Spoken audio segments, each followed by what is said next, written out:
Good morning students.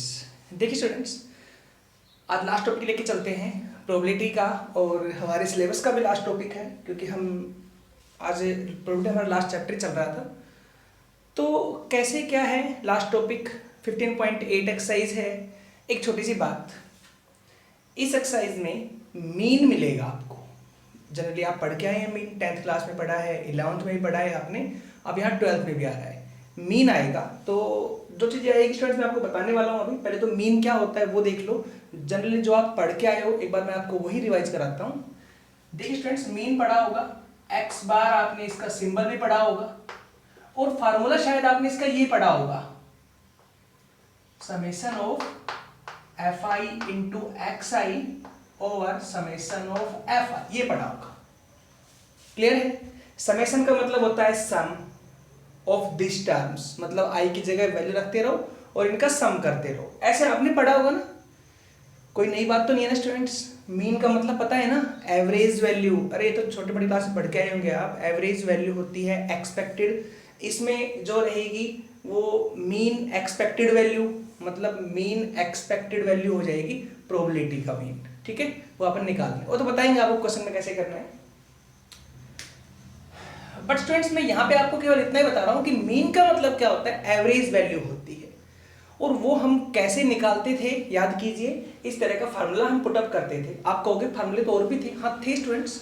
फार्मूले हमारे पास एक ये भी था, समेशन ऑफ एक्स आई सीधा, एक यू आई वाला फार्मूला था, एक डी आई वाला फार्मूला था। इस तरह हमारे पास फार्मूले बहुत सारे थे, लेकिन जनरली हम जो यूज करते थे वो फार्मूला ये था, summation of F I into x I over summation of F I. F I क्या होता है स्टूडेंट्स, इनकी फ्रीक्वेंसीज होती हैं, और x के अंदर हमारे पास कुछ टर्म्स होते हैं, वो वैल्यूज है, ठीक है, उनकी फ्रीक्वेंसी होती थी। तो अब यहाँ पे क्या रहेगा स्टूडेंट्स, चैप्टर प्रोबेबिलिटी का है तो इसमें क्या रहेगा, तो देखो पहले स्टूडेंट्स यहाँ पे जैसे टेबल के अंदर याद कीजिए, एक xi होता था और एक fi होता था। इस तरह हमारे पास बनती थी टेबल 1 2 3 4 5 9 ऐसे हो जाए, मान ली था ना ऐसे। यहाँ पे क्या रहेगा स्टूडेंट्स, यहाँ पे fi नहीं रहेगा, प्रोबेबिलिटी में fi की जगह होता है pi। ठीक है, p तो मतलब हो गया प्रोबेबिलिटी, और i मतलब हो गया ith टर्म्स हो गई वो, है ना। टर्म्स भाई 1 2 3 4 5 कितने टर्म्स उनके लिए कॉमन वर्ड यूज किया गया i, तो pi रहेगा हमारे पास यहाँ पे, जो अब करा रहा हूँ टॉपिक में। तो स्टूडेंट ये क्या बन गया, सेम रहेगा, समेशन ऑफ fi की जगह क्या हो गया pi इंटू एक्स आई, डिवाइड में क्या हुआ समेशन ऑफ पी आई। भाई एफ की जगह पी तो आया है, ये हमारा प्रोबेबिलिटी का टॉपिक हो गया। ठीक है students, but summation of p आई ये क्या होता है स्टूडेंट्स, प्रोबेबिलिटीज का सम, है ना। ये था फ्रीक्वेंसीज का सम, ये हो गया प्रोबेबिलिटीज का सम, और प्रोबेबिलिटी का सम ऑलवेज 1 होता है, बताया था पीडी के अंदर मैंने आपको, है ना।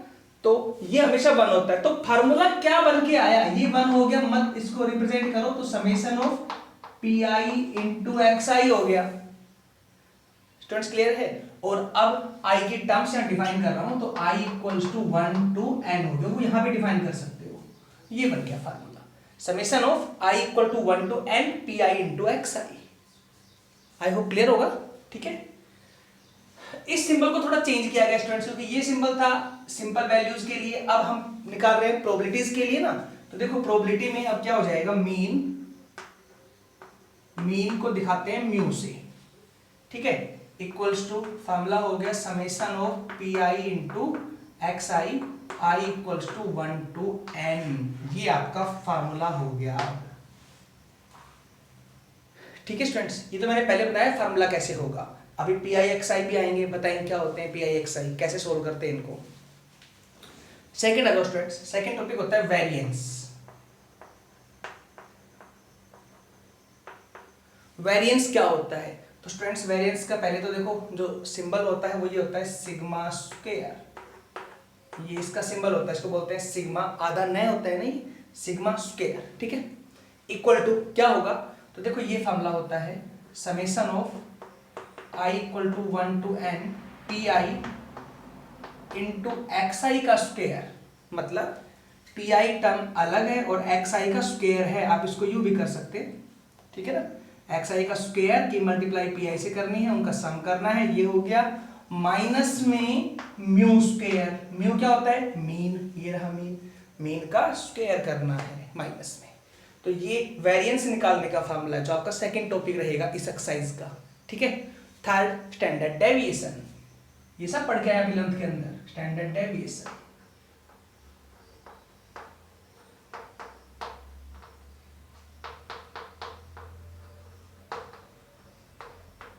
सिग्मा सिंबल होता है सिग्मा, स्टैंडर्ड डेविएशन सिंबल होता है सिग्मा, शॉर्ट में बोल देते हैं इसको एसडी, ठीक है। सिग्मा क्या होता है, रूट में वेरिएंस कर दो,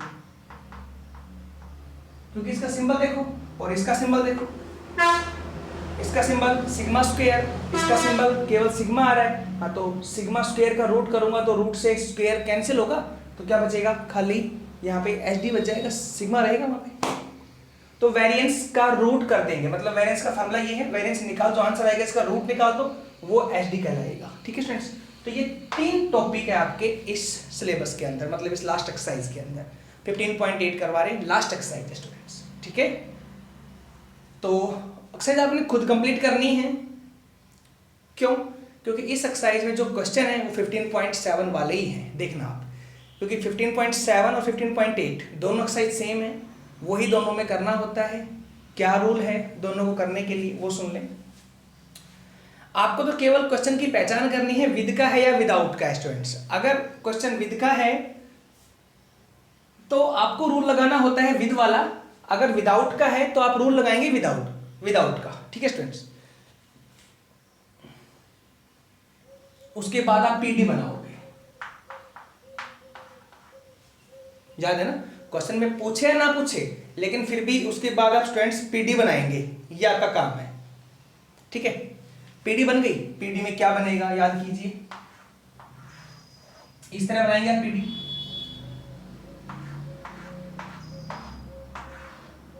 यहां x यहां होगा p ऑफ x, जो भी वैल्यू हो जाए, मान लीजिए वैल्यू हो गई, यहां जो आंसर हो जाए मान लीजिए कोई भी आंसर हो गई, ठीक है। पीडी बन गई, पीडी बनने के बाद आप मीन वेरिएंस स्टैंडर्ड डेविएशन निकालेंगे, ठीक है ना। कैसे निकलेगा, इस x को तो आप सपोज करेंगे xi, ये रहा xi, इस x को जो आंसर रहेगा, क्या वैल्यू है 1 2 3 4, हाँ तो ये हो गया 1 2 3 4, ठीक है। और pi तो ऐसे हो नहीं सकते ना, ये तो मैंने वैसे ही लिखा था। px को आप मानेंगे pi, इस px को pi लेंगे, x को xi लेंगे स्मॉल में, ये आंसर हो गया, यहाँ pi के जो आंसर है वो आ जाएंगे, ठीक है स्टूडेंट्स। हो गया टॉपिक कंप्लीट। तो आपको पता लगे ना pxi क्या होंगे। अब इन दोनों की मल्टीप्लाई करोगे, तो इन दोनों करते रहो मल्टीप्लाई, उनका सम कर दोगे तो सम जो हो जाएगा वो ये आ जाएगा रिजल्ट, मतलब मीन आ जाएगा आपका। एक क्वेश्चन पे करवाने वाला हूँ, ऐसी बात नहीं, लेकिन अभी मैं आपको समझा रहा हूँ। उसके बाद आपको निकालना है वेरिएंस, तो स्टूडेंट्स पहले इसका स्क्वायर कर दे, इसके बाद आप ऐसे करेंगे xi का स्क्वायर, 1 का 1 2 का 4 3 का 9 4 का 16 हो गया। और अब इन दोनों कर दे मल्टीप्लाई, pi इंटू xi का स्क्वायर, इन दोनों करेंगे मल्टीप्लाई और फिर उनको सम कर दें, जो आंसर आएगा नीचे वो ये पार्ट रहेगा, पूरा आंसर कंप्लीट। और मीन हमने अभी निकाल ही रखा है, उसका स्क्वायर करो लेस कर दो, आंसर आ जाएगा, ठीक है। फिर स्टैंडर्ड डेविएशन में बता ही दिया आपको इसका रूट करना है। तो ये 3 बातें निकालनी है, और टॉपिक वही विद विदाउट पहचान करना है, कोई दूसरी बात नहीं करनी है। क्वेश्चन में सारे करवा चुका हूँ, विद वाले और विदाउट वाले स्टूडेंट्स, कोई डाउट नहीं है। काफी क्वेश्चन करवाए हैं मैंने 15.7 में, मैंने इसलिए कहा दोनों साइड सेम है, बस पहचान करो और आप सोल्व करो। तो आपको बस यही है, पहचान करना है, सोल्व करना है, विद विदाउट कौन सा है वही रूल लगेगा दोनों में से, और फिर पीडी बनेगी। पीडी बनने के बाद का काम ये रहेगा। आई होप स्टूडेंट्स क्लियर होगा, ठीक है। चलो अब मैं एक क्वेश्चन डिफाइन करता हूँ, बाकी जो बातें रहेंगी वो क्वेश्चन में क्लियर हो जाएंगी। देखिए क्वेश्चन,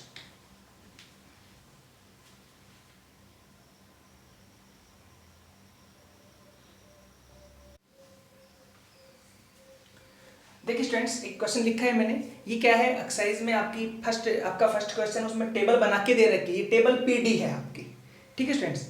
ये आपको नहीं मिले तो पहले आप स्टेटमेंट को समझ करके बनाएंगे, और अगर बनी बनाई मिलती तो सीधे वहां से निकालेंगे। यहाँ से निकालना है मीन वेरिएंस और एसटी, ठीक है। करें सो। तो सबसे पहले मैंने कहा था x को तो आप सपोज करेंगे xi, px को सपोज करेंगे pi, तो क्या वैल्यू आएगी 1 2 3 4 इस तरह लिखेंगे। इसकी वैल्यूज 0.4, 0.3, 0.2, 0.1। अच्छा स्टूडेंट्स, पी आई ये ना पी एक्स इन सबका सम 1 होता है, देख लो चाहिए यहाँ पे, तो इनका 1 ही मिलेगा आपको। ठीक है, चलो अब क्या निकालना है मीन के लिए, पी आई इंटू एक्स आई करें, पी आई इंटू एक्स आई, इसके से मल्टीप्लाई 0.4, इसके से मल्टीप्लाई 0.6, इसके से मल्टीप्लाई 0.6, इसके से मल्टीप्लाई 0.4 हो गया। इसका सम करना पड़ेगा आपको, नहीं हाँ तो करो, तो 6 और 4 10, 6 और 4 10 मतलब 20 हो गए ना, 2.0 हो गया। तो मैंने बोला मीन के लिए, तो स्टूडेंट्स मीन क्या हो जाएगा, मीन होता है म्यू, म्यू होगा summation of i equal to 1 to n p i into x i equals to, क्या आंसर आएगा 2 ही तो है, ये रहा ना p i into x i, ये आए और इन सबका सम कर दिया तो ये समेशन हो गया, तो कितना आंसर आया 2, बस ऐसे करना है। ठीक है, नेक्स्ट चले वेरिएंस के लिए एक्स आई का स्क्वायर करना पड़ेगा, करो एक्स आई का स्क्वायर। ठीक, अच्छा स्टूडेंट्स यहाँ पे आप यू कर सकते हो आई इक्वल टू 1 to 4 अगर करना चाहो तो, क्योंकि 1 2 3 4 टर्म्स है। ठीक है, ऐसे कर सकते हैं आप। अच्छा एक्स आई का स्क्वायर आ जाओ, तो पहले एक्स आई का स्क्वायर, इसका स्क्वायर 1, 2 का 4, 3 का 9 और इसका 16। ठीक है ना, अब P i into x i का स्क्वायर करो, P i into x i का स्क्वायर, हाँ तो पी आई ये रहा, एक्स आई स्क्वायर ये रहा, इन दोनों की मल्टीप्लाई 0.4, इन दोनों की मल्टीप्लाई 1.2, इन दोनों की मल्टीप्लाई 1.8, इन दोनों की मल्टीप्लाई 1.6। ये मत कहना कि प्रोबेबिलिटीज 1 से ज्यादा जा रही है, यहाँ पे प्रोबेबिलिटी नहीं है, ये एक्स आई साथ मल्टीप्लाई में है। ठीक है, क्या आएगा तो 6 6 12 8 20 2 3 4 5 ये आएगा। ठीक है, तो ये इनका सम हो गया। तो वेरिएंस क्या आएगा स्टूडेंट्स, यहाँ पे वेरिएंस का लिखो formula, summation of i equal to 1 to 4 p i into x i का स्क्वायर, केवल एक्स आई का स्क्वायर है, और माइनस में म्यू स्क्वायर, म्यू मतलब मीन का स्क्वायर हो गया। तो ये टॉपिक रहा पूरा कंप्लीट रहा, और ये समेशन का मतलब पूरे का सम हो कितना है 5, तो इस पूरे कंप्लीट का आंसर हो गया 5 माइनस म्यू कितना है 2, 2 का स्क्वायर कितना 4, क्या आंसर आएगा 1 हो गया। वेरिएंस निकालना, अब निकालना है H D, standard deviation, short में लिख रहा हूं एच डी, तो क्या जाएगा रूट में वेरिएंस। ठीक है स्टूडेंट्स, तो रूट में 1 हो गया, क्या आंसर आएगा 1। तो क्लियर हुआ, कर सकते हैं ना, पहले पढ़ते आए हैं अभी चीजें, 10th तक भी पढ़ी आपने, 11th में भी पढ़ी हैं, और अब 12th में फिर से आ गई, बस ये प्रोबेबिलिटी में आ गई, तो कंफ्यूज नहीं होना है, पहले सोल्व करना है क्वेश्चन को। ये तो मैंने एक सिंपल क्वेश्चन करवाया था स्टूडेंट्स। अब मैं एक क्वेश्चन कराता हूँ स्टूडेंट्स, जिसमें आपको स्टेटमेंट दी जाएगी और उसके अकॉर्डिंग कैसे निकालेंगे, ऐसा मैं एक क्वेश्चन कराता हूँ, बाकी आप खुद कर सकते हैं। ठीक है स्टूडेंट्स, कोई डाउट नहीं ना, चले एक क्वेश्चन देखें, लास्ट आज का एक क्वेश्चन करवाएंगे, लास्ट करवाएंगे, उसके बाद आपको ट्राई करेंगे। ठीक है, चलिए देखिए last question.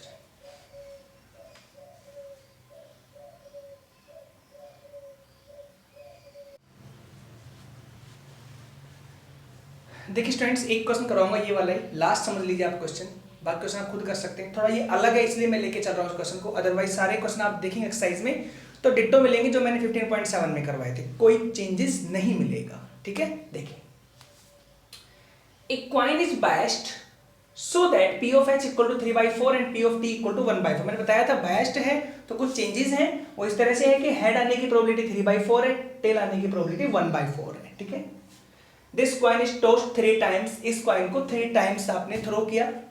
Late X be the random variable, क्या है number of heads, number of heads in the longest string of heads. समझे इसका मीनिंग कि नंबर ऑफ हेड्स मतलब हेड कितने कितने आ सकते हैं in the longest string of heads, एक लगातार चेन के रूप में, मतलब लगातार हेड कितनी कितनी बार आ सकता है वो बताना है। ठीक है स्टूडेंट्स, आपको समझाऊंगा, देखना अभी क्वेश्चन में। तो find the mean and variance, mean और वेरिएंस निकालना है आपने, करें तो देखो स्टूडेंट्स कैसे करेंगे। सबसे पहले बोला गया है कॉइन इज बायस्ड है, तो ये हमारे पास उनकी प्रोबेबिलिटीज है एच और टेल की ना, मतलब हेड और टेल की। तो क्या लिखोगे, when throw a coin, when throw a biased coin, तो P of H equal to 3/4, P of T equal to 1/4, दोनों पार्ट आ गए।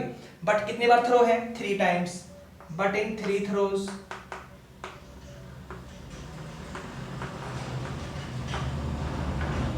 But in 3 throws. Students 3 throws कर दिए ना, तो इसमें बना के देख रहे एक बार, ताकि आपको कोई डाउट नहीं हो। देखना, बनाता हूं मैं। तो सैंपल स्पेस आपका ये बन जाएगा, जब थ्रो करेंगे तब 3 बार। पहली बारी में हेड आएगा, दूसरी में हेड, तीसरी में हेड। एक बार ये चांस हो गया, हेड हेड टेल, वही 8 बनेंगे जो आप बनाते हो हमेशा। Head tail head, tail head head, ठीक है। अगला आ जाएगा हेड टेल टेल, नेक्स्ट आएगा टेल हेड टेल, लास्ट आएगा टेल टेल हेड, और ये लास्ट आएगा टेल टेल टेल। देखिए हो या तक। अब आ जाओ, ये कहता है हेड आए तो लगातार एक चेन के रूप में आए। लगातार चेन मतलब कट नहीं होना चाहिए बीच में। जैसे यहां पे लगातार कितनी बार हेड है? 3 बार। यहां पे लगातार कितनी बार है? 2 बार। यहां पे लगातार कितनी बार है? 1 बार। लगातार 1 बार है, हेड फिर टेल आ गया, फिर हेड आ गया, तो इसको 1 बार काउंट किया जाएगा, 2 बार नहीं। यहां पे कितने बार लगातार? 2 बार। यहां पे लगातार 1 बार, यहां पे लगातार 1 बार, 1 बार ही है। यहां पे लगातार 1 बार, यहां पे 1 बार भी नहीं है। तो क्या क्या ऑप्शन आए? तो क्या लिखोगे यहां पे? देखो, number of heads,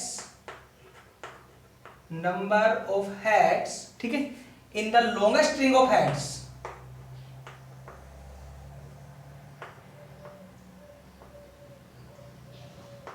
in the longest string of heads equal to क्या क्या होंगे? लेट x इक्वल टू क्या क्या होंगे? 0 1 2 3, या कुछ और ही बनेगा। या तो 1 बार भी नहीं आएगा लगातार, या 1 बार आएगा, या 2 बार आएगा, या 3 बार आएगा। ठीक है, करें अब। लो तो पहला case, probability of x equal to 0 पे। 0 का मतलब क्या हुआ? 1 बार भी हेड नहीं आएगा। ऐसे कितने पार्ट है? केवल ये है ना। तो क्या लिखोगे यहाँ पे? प्रोबेबिलिटी ऑफ t इनटू पहले में टेल, नेक्स्ट में टेल, थर्ड में टेल। तो स्टूडेंट्स क्या आंसर आया? 1/4 1/4 1/4 1/64। ठीक है, सेकंड आ जाओ। Probability of x equal to 1। 1 का मतलब स्टूडेंट्स क्या हो गया? 1 का मतलब लगातार 1 बार हेड आएगा। ठीक है तक।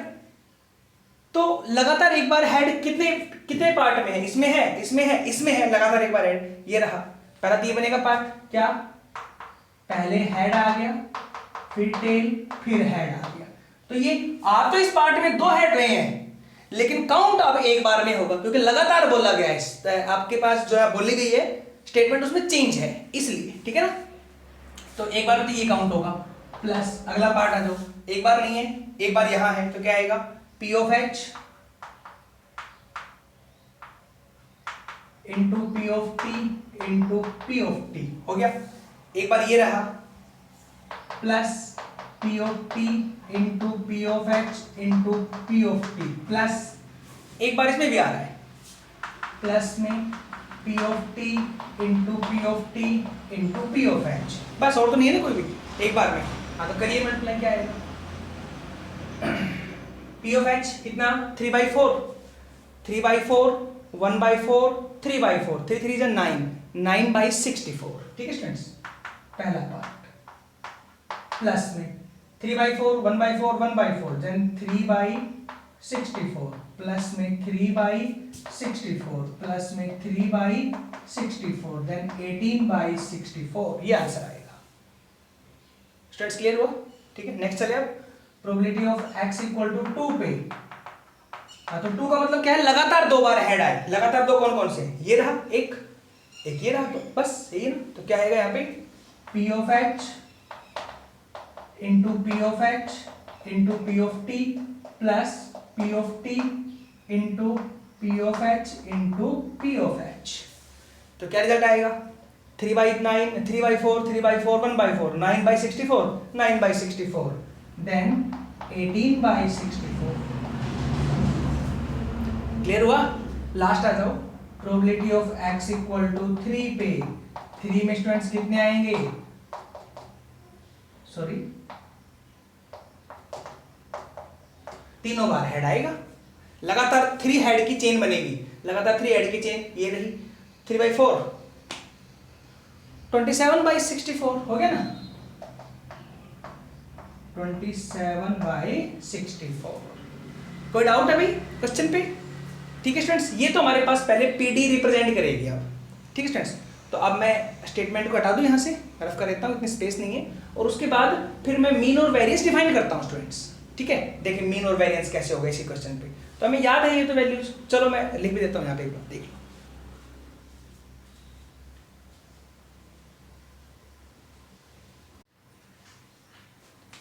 देखिए स्टूडेंट्स, अब मैंने सीधा उस टेबल को नहीं लिखा पीडी वाली को, सीधा रिप्रेजेंट किया है एक्स को xi से 0 1 2 3, पी एक्स को pi से 1/4 1/64 18/64 18/64 27/64, यही पार्ट थे ना। अब करना क्या है, पहले pi इंटू xi करता हूँ स्टूडेंट्स, इन दोनों की मल्टीप्लाई 0, इन दोनों की मल्टीप्लाई 18/64, इन दोनों की मल्टीप्लाई 36/64, इन दोनों की मल्टीप्लाई 81/64, इसको प्लस करना है। ठीक है ना, प्लस करने का मतलब नीचे सब में एलसीएम सेम है, सिर्फ टर्म्स ऊपर ऊपर के ऐड कर दें, देन 8 और 4 सॉरी 8 6 14 15, ठीक है, 1 8 4 12 13 135/64 ये आएगा। तो मीन यहाँ पे आप क्या लिखोगे students, mean equals to summation of i equal to 1 2 4 1 2 3 4 terms है। ठीक है, तो p i into x i हो गया, तो आंसर आएगा 135/64, 2.1 आएगा स्टूडेंट्स, करके देख लेना आप। ठीक है, चलो नेक्स्ट चलते हैं। अगला पार्ट क्या था, एक्स आई का स्क्वायर था ना, स्क्वायर करो, 0 1 का स्क्वायर 1 2 का 4 0, यहाँ पे 1 2 का 4 और 3 का 9 1 4 9। ठीक है, अब P i into x i का स्क्वायर करें, P i into x i का स्क्वायर, इन दोनों का स्क्वायर ही करें मल्टीप्लाई तो क्या आएगा 0, इन दोनों करेंगे तो 18/64, अच्छा इन दोनों करेंगे तो 72/64, और इन दोनों करेंगे तो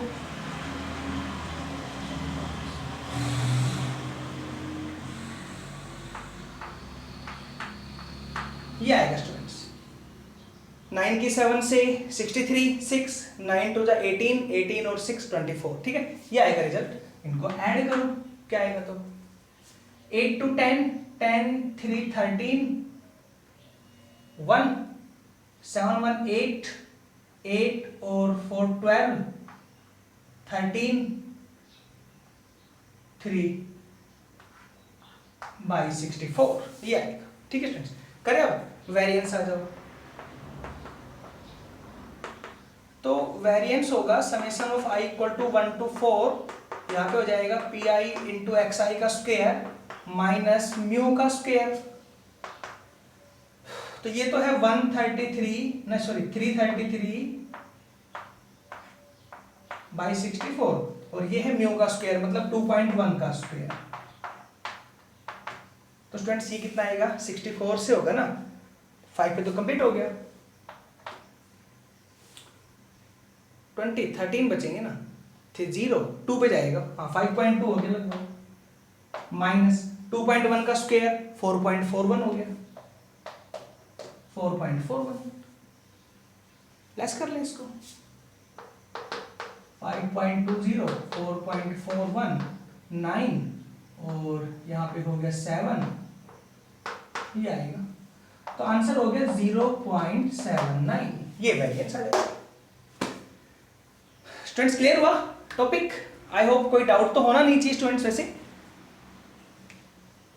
देखिए स्टूडेंट्स, अब मैं आपको फिर बता रहा हूँ, कोई प्रॉब्लम नहीं आने वाली है, आप सोचोगे कभी कुछ की समझ में नहीं आएगा, कोई डाउट है या ऐसे एक्सरसाइज तो करवाई नहीं, मैं फिर कह रहा हूँ 15.7 में हमने 3 डेज 3 वीडियोस यूं ही दी थी ताकि 8 में आपको कोई प्रॉब्लम नहीं आए। एक यही क्वेश्चन था जो मैंने यहाँ पे लिखा है जिसकी स्टेटमेंट डिफरेंट थी कि भाई वो जो स्टेटमेंट थी एक्स जो रिप्रेजेंट कर रहा था वो क्या था, वो हमें समझ में नहीं आता, इसलिए मैंने एक क्वेश्चन करवा दिया और इसका मैंने मीन और वेरिएंस भी निकाल दिखा दिया, एसडी निकाले ना, इसका रूट निकालना है। तो ये जो बातें हैं स्टूडेंट्स वो मैंने सारी क्लियर कर दी हैं, प्रोबेबिलिटी की, टॉपिक की, सब कंप्लीट है। तो स्टूडेंट्स आज का टॉपिक हमारा कंप्लीट हुआ, हमारा सिलेबस भी कंप्लीट है, ठीक है। नेक्स्ट टॉपिक में हम रिवाइज करवाते हैं, ठीक है ना स्टूडेंट। लेकिन उससे पहले आप, चलो मैं आपको एक दो वीडियोस आपको वैसे बना के देता हूँ पहले, तो फिर हम मैट्रिसेस से रिवाइज करवाते हैं स्टूडेंट्स, ठीक है। वैसे हमारी मैट्रिक्स की वीडियोस 12th के हमने जो चैप्टर है उसमें यूट्यूब पे डाली भी नहीं है, तो वो डाल भी देंगे यूट्यूब पे और आपका रिवाइज भी हो जाएगा, ठीक है स्टूडेंट्स। तो मैट्रिक्स से हम आपका रिवाइज शुरू करवाते हैं। क्लियर है? आई होप कोई डाउट होगा नहीं इस चीज़ में, हो तो पूछ लेना मुझसे। क्लियर? थैंक्स।